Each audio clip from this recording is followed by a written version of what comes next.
and welcome to the third episode in a series of short videos on the essence of regulation.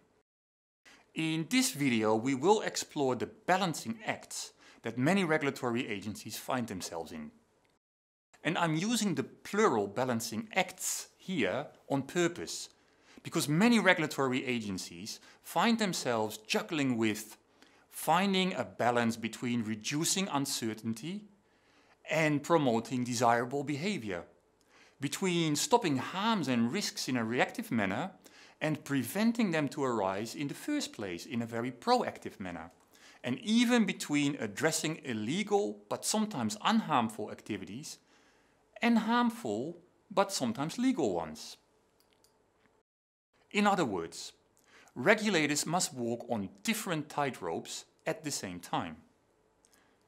Now, the first of the balancing acts that I would like to explore a little more is the one between seeking compliance through coercion and seeking compliance through cooperation. For very long, a central assumption underlying regulation around the world has been that to achieve compliance, you will have to make the targets of regulation fear the consequences of non-compliance. The assumption was that humans are rational in how they make decisions, meaning it was assumed that people weigh the costs of compliance against the benefits of it.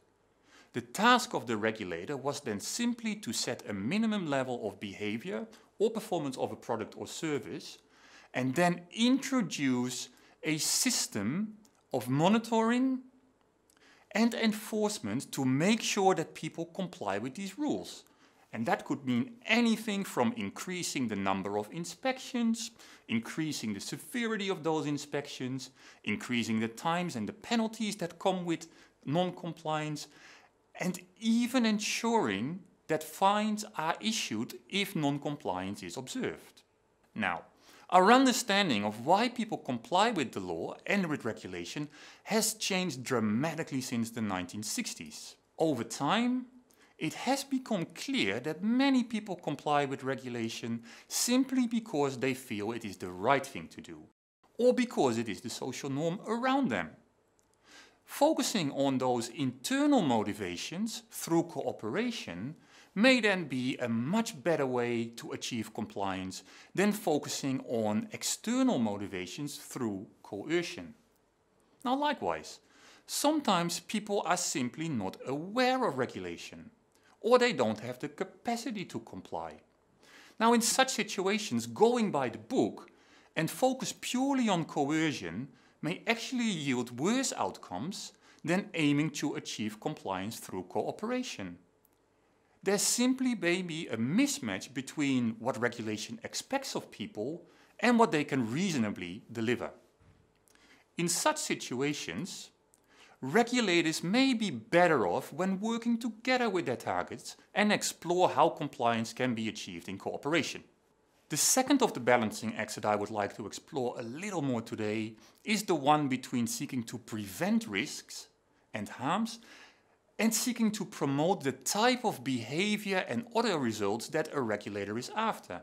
Now, as with the previous balancing act, for long a central assumption underlying regulation around the world has been that regulators must focus on preventing illegal or harmful situations to arise, or at the very least end them as quickly as possible once they are observed. Now, that is a very typical law enforcement understanding of regulation. In this understanding, regulators are expected to inspect and correct bad behavior.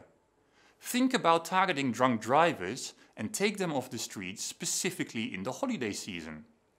Or target farmers who illegally dispose of waste in rivers and fine them. In an alternative understanding, regulators are expected to stimulate good behavior to occur. Within this understanding, they are expected to explain why regulation is in place and how people can comply with it. This understanding would argue that ideally, regulators educate their targets and facilitate achieving compliance. For example, advertising the risks of drink driving, particularly during the holiday season, or by providing seminars to those farmers and explain to them the right ways to dispose of their wastes. Unfortunately, supporters of preventing bad behavior are often very much against the idea of promoting good behavior, and vice versa. Likewise, and of course related, supporters of a coercive form of regulation are often very much against cooperative forms of regulation, and again vice versa.